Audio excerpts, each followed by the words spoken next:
It's Here we late are. here. We are both recording. Yes. So, Sam, good evening. Thank you for having me on. Good It's a afternoon. Thank you for great, having me. great pleasure and honor. Thank you. May I introduce you to the onlooker? Well, May I'm may I Sam Vaknin. try?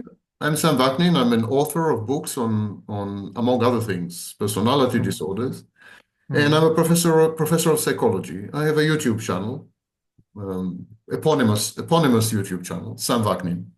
I think that's enough of an introduction. Let's focus on the topics, not on me. Uh, may I tell the audience a little bit about what you invented? I you are in the driver's seat. It's your show. I'm a guest here. Okay, yeah, I'm a I guest here. don't You don't know. need my permission for anything. Okay, a short rundown. Some of the concepts Sam invented. Narcissistic abuse, dual motherhood, hall of mirrors, pseudo-identity, primary and secondary narcissistic supply, the inverted narcissist, flying monkeys, hoovering, narcissistic fleas, cerebral, somatic narcissist, devalue and discard, snapshotting, as well as photoshopping. I just say that.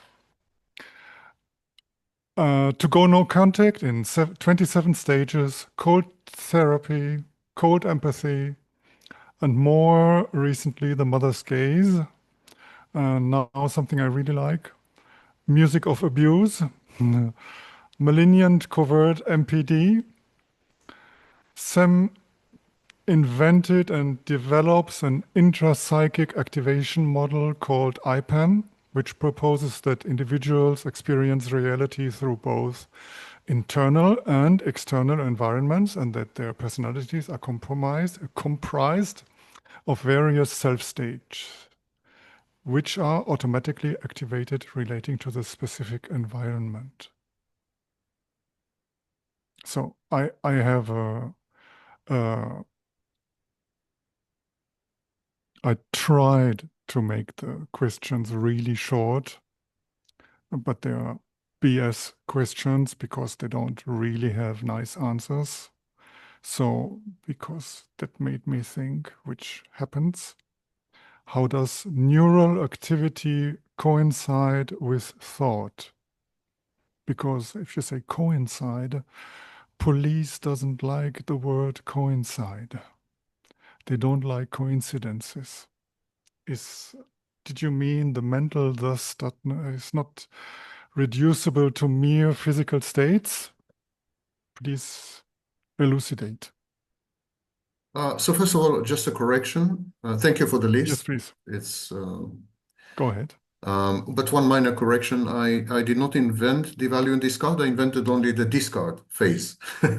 Devaluation and idealization have been described by many scholars that preceded me, and so it's not my original contribution. That's a minor correction. It's impressive, and how you succeeded to compile such a list.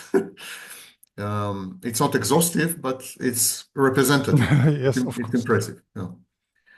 Regarding your question,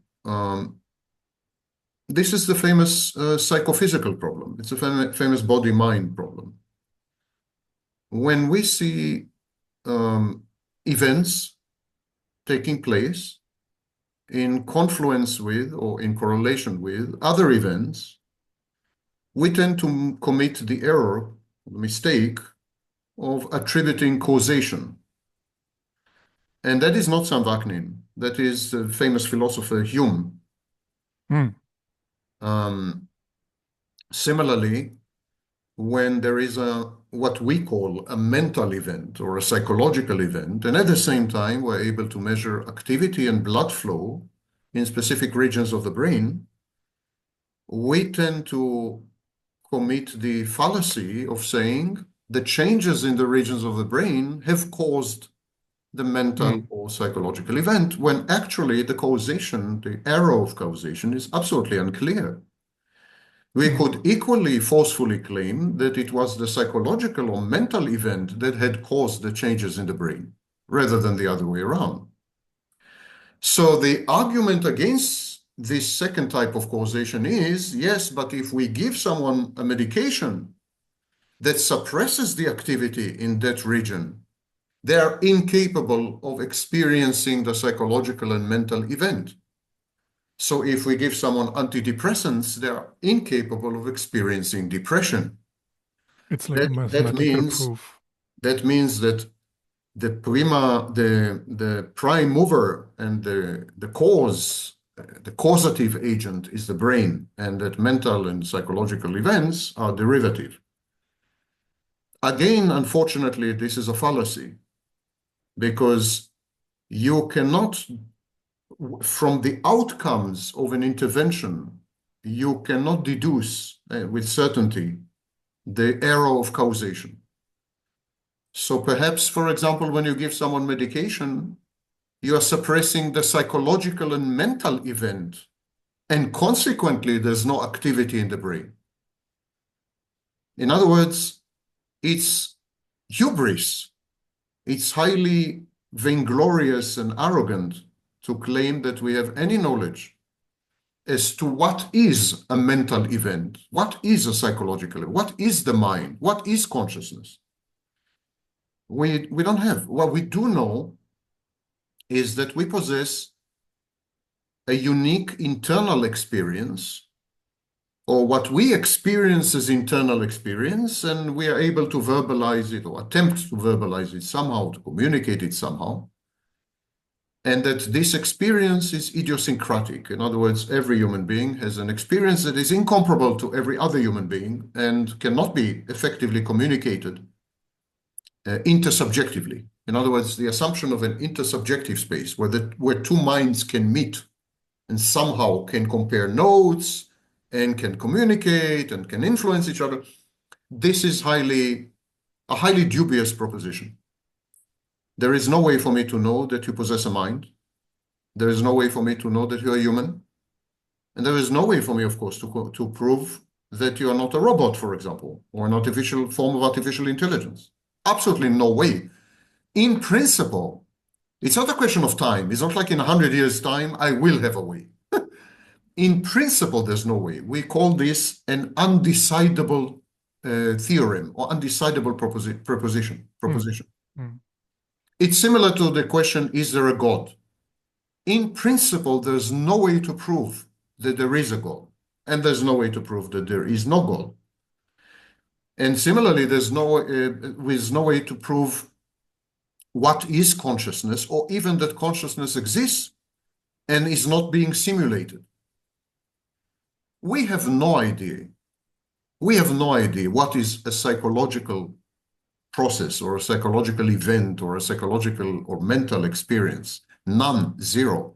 The fact that we believe that we have access to such events and that we believe that we are experiencing them doesn't prove that we know what they are. Even the experience of a psychological event may be a psychological event. Even that is an artifact. Even that leads to infinite regression. Mm. In other words, it's an undecidable proposition. It's something we should not be discussing because it's an utter waste of time. Yes. There is no way for me to say anything intelligent with regards to God, with regards to You consciousness, already did. with regards Too to, late. well, anything Too meaningful. late. I I have another. provided you with a lot of negation, Mm. but I was Mm. not able to make a positive statement of any kind. Mm. Therefore, I think these subjects are metaphysical. They Mm. should be completely excluded from scientific discourse. And that scientists, for example, neuroscientists, attempt to discuss consciousness or Yes. psychology or is Yes. Yes. laughable and Yes. non-disciplined, hubristic, and frankly, stupid. Okay. I have a second stupid question now, No, the question was which not is stupid. What these people are doing is stupid. Question was not stupid at all. so, what is your view on the status of the wave function collapse?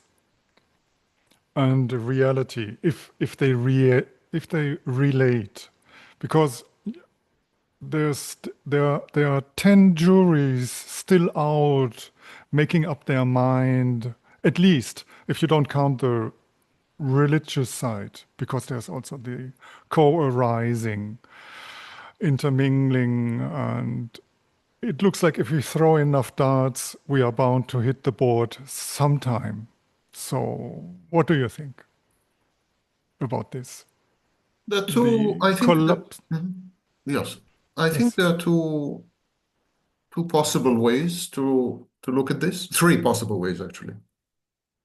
The first way is to say that the wave function, which is essentially a map of probabilities. Mm, First way is, first approach is the wave function reflects ignorance, reflects our limitations as observers, our inability to simultaneously encompass the entire universe. In other words, God would not have a wave function. If God were to develop quantum mechanics, there would not be a wave function in it for sure, because God can see all the collapses simultaneously. God does not deal with probabilities. God deals with deterministic variables. I mean, if God were to exist, of course, yes? A godlike view. So wave functions seem to be unique to limited sentient beings, beings whose brain is finite and cannot grasp the infinity of the universe and is therefore reduced to dealing with probabilities. and cannot grasp nothing either. Yes, we can discuss ignorance a bit later. I think the foundation of all our certainties is ignorance, but we can discuss it later. So this is one approach. The wave function reflects our limitations as observers. The second approach is the wave function is actually out there physically. The particle is everywhere simultaneously. And it is our consciousness or our measurement, doesn't have to be consciousness. It is the act of measurement that forces the particle to coalesce and emerge and be realized in a specific location at a specific moment, a specific.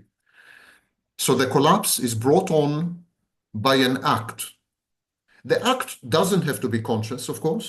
The measurement could be affected by a machine, a device, totally unconscious device, not artificial intelligence, a very primitive device, actually. So it's not true, Oscilloscope. Oscilloscope. absolutely not true that it requires consciousness. It's Mm, complete new wave BS.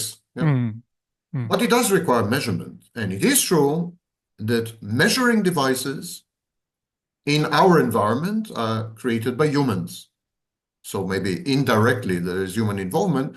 But this is also not completely true because there are many measuring devices in the universe which are not human and have nothing to do with humanity. Actually, that in reality, uh, everything measures everything all the time.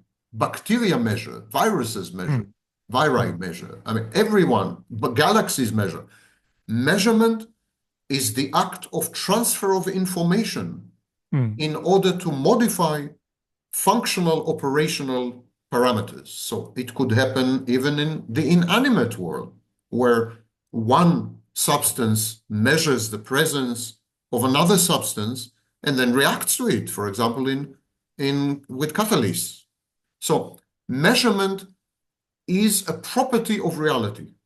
It has nothing to do with a measurer as a human being or as a sentient being or mm. even as a machine. It's how elements in reality relate to each other. They measure each other all the time. And so the second approach is the wave function collapses, becomes transitions from probabilistic to deterministic via an act of measurement. The third approach is my approach. It's new. It's a new approach. Mm.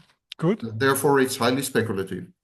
Mm, I, I propose that our brains are collapse detecting machines. In other words, our brains are capable of detecting only events of collapse, only collapsed events. But we could conceive of another mind or another type of brain which would be able to perceive and interact with all the probabilities. So I'm suggesting that our physics is skewed and biased by the fact that we possess a highly idiosyncratic and specific type of brain. It is a brain that evolution is designed to detect collapse. Why would evolution do that? Because detecting collapse is helpful to survival, Yes, useful. is useful. If you were to detect probabilities, all probabilities, if you were to detect the entire wave function, you would be paralyzed Yes. and the tiger would eat you. Mm. If you were to detect probable tigers, millions, zillions, quazillions of probable tigers, you would never be able to spot the real one who is about to eat you, which is about to eat you. Evolution, therefore, designed our brains to detect that which has collapsed. But I don't think it excludes the possibility of detecting other states of reality. It's just we don't have the equipment for this. Mm. So this is the third approach, in a Mm. nutshell. Yeah. That was great. I have a more, as an artist, I have a concerning, I was quite impressed by Eysenck, so, and psychoticism. So it's a question concerning creativity or higher creativity. It's like I'm from the scene, let's say. And how about the relation of Eysenckian psychoticism, higher creativity, and self as a dream state? Yeah, well, first of all, it's very crucial to disambiguate. Psychoticism has nothing to do with psychosis. Of course not. Yes. Many people make I this. hope so. Sorry? I hope so. Well, I'm not sure. I'm not sure. Psychotic states have led to major creation. Interesting outcomes. Yes. Yes. Psychotic states have led to religions. Psychotic states have Of led course. Jung, have Yes, led yes, Jung yes. to his work. Hmm. Jungian psychology Mm. is Or a Nietzsche. child the psychotic state of Jung. And Mm. so I would, psychotic state is simply an unusual way of looking at the world. And in Mm. Of essence, I course. think it's creative by definition. But okay, we'll leave it aside. Psychoticism is Mm. not about psychosis. No. Psychoticism is simply, in a way of looking at the world so that you can decode or decipher it. You can see in it, you can see into the bowels of the world, into the intestines of the world, rather than the skin of the world. It's a deeper kind of insight, deeper kind of penetration of reality that then allows you to rearrange elements and components in a way which is both synoptic and completely novel. Psychoticism is very seriously linked to novelty, to a synoptic view, panoramic view, ability to connect that which appears to be disparate and non-connected. And so this is psychoticism. It's a crucial element in creativity, not the only one, but a crucial element according to Mm. Eysenck. Mm. Eysenck also suggested that there are neurotic people, neuroticism, Mm. Mm. and he did not link neuroticism to creativities, surprisingly, because many other Mm. scholars did. Mm. That includes, to a large extent, Freud. Freud suggested that neuroticism is a way of symbolically rearranging reality. So it's an act of creativity. And while Eysenck begged to differ, he thought that neuroticism has nothing to do with creativity. I think all of them are right. I think creativity requires a modicum of mental discomfort.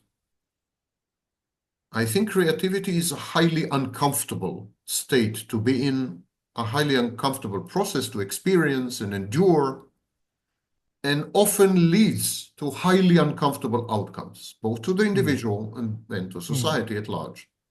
Yes. We could reduce creativity to discomfort and distress. Mm.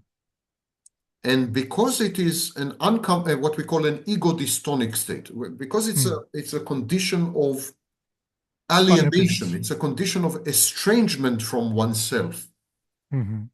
the artist is forced to communicate with oneself. Let me try to explain this. Yes, So please. I think it's a crucial insight and the foundation of my work on the Mm. psychology of art. Mm. Very good. Whereas in healthy, normal individuals, there is no difference between who you are and yourself, between you and yourself. You are one and the Okay. same. There is no daylight, and therefore there is no need to bridge any distance because there's no distance. Mm. There is a total confluence, identity in time and in space between yourself and who you are. In other words, you are yourself and nothing but yourself. Whereas the artist experiences something we call estrangement. It's a divorce from oneself. It's a distance between you and yourself. It's as if your self was a separate entity, not you.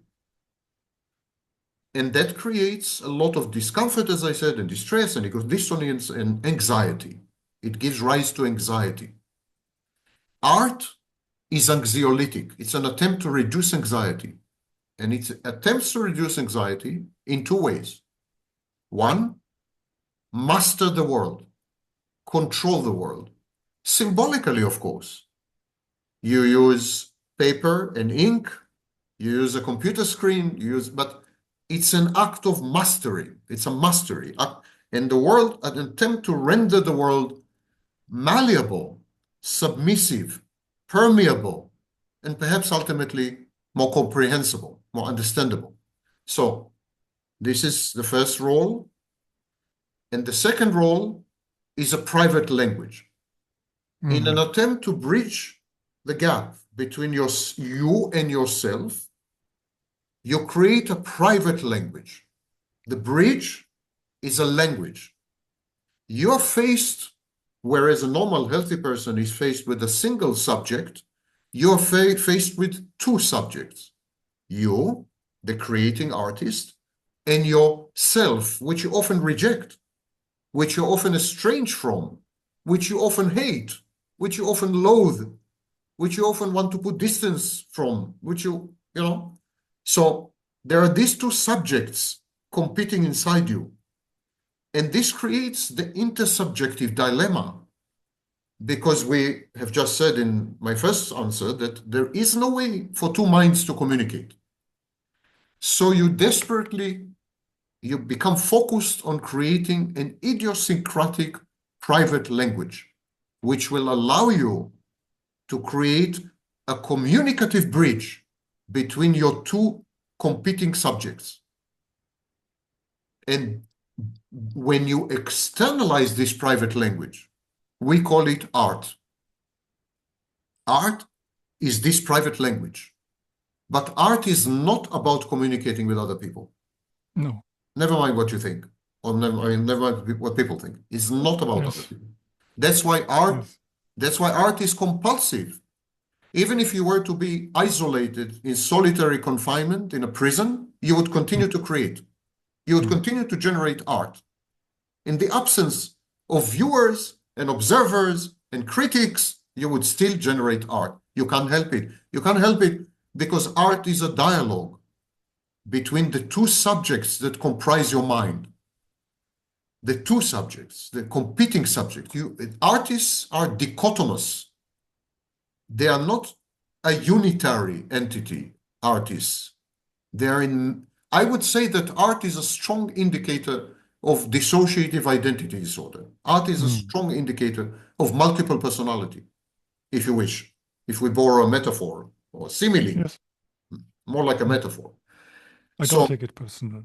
So part of you needs to talk to the other part because what's the alternative? Alternative is going crazy. mm, Alternative is psychosis. mm, A part of you needs to talk to the other part. mm, So you create this language that bridges the gap between these two parts of you, and then you externalize this language. It's called art. And throughout all this, you engage in something called hyperreflexivity. Hyperreflexivity is the annexation of the world, making the world an integral part of yourself, controlling the world by assimilating it, not immersing yourself in the world, which is what a politician does, what a businessman does, not immersing yourself in the world, but immersing the world in yourself. This is known as hyperreflexivity because this is exactly the core clinical feature of psychosis. This is exactly what the psychotic person does. Think, think about it for a minute. The psychotic person has a voice in his mind, and the psychotic person says, it's not in his mind, in my mind, it's out there. The mm, psychotic person has an image mm. in his mind. He says, it's not in my mind, I can see it, it's out there. The artist has an image in his mind. He says, it's not in my mind, it's on this piece of canvas or paper. That's where it is. So there is a strong affinity between psychotic states and art because of this hyperreflexivity, the digestion of the world. And you need to digest the world because it terrifies you. It's a lot of anxiety. And you need to make internal peace to cope with this. And the internal peace is brought on by this private language that outsiders call art, but the artist should call internal dialogue. That's how I see it. Great. Very well spoken for a non-artist. Your voice is very low, and Very, very well spoken for a non-artist. actually, I'm an artist. I write. Oh, of course, of I've course. written and I published mean short that. fiction. I won. Yes, I know. I won international prizes for poetry. Yes, So I'm a bit of an artist. of course. And of course, I'm crazy, so that qualifies.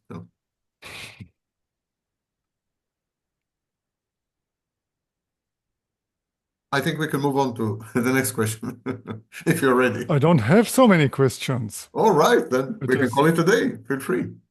I just wanted to say, really, you're very rare black pearl in Thank, an ocean of bodily fluids. We thank are you. all in without a paddle. And thank you for having me on. Thank you for the time and for everything. Thank you. And now it's really too late for pessimism. Well, we're way beyond that.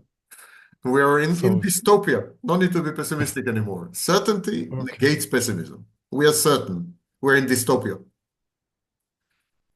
Pessimism is that was about the be future. yes, The future is behind us. yes. Okay. Thank you ever so much. Thank you for having me, really. I enjoyed this talk. Thank you. It's unusual. Uh, Very unusual for me. Maybe second time in my life I zoomed. So have a good time Okay. there. Where are you in South, if I may ask? In Seoul. Yeah, In you South spent Korea? some time. Yes, yes, yes. I've You lived in spent a South few Korea. years in South Korea in the Mm. 80s in Why would you do that? in Seoul.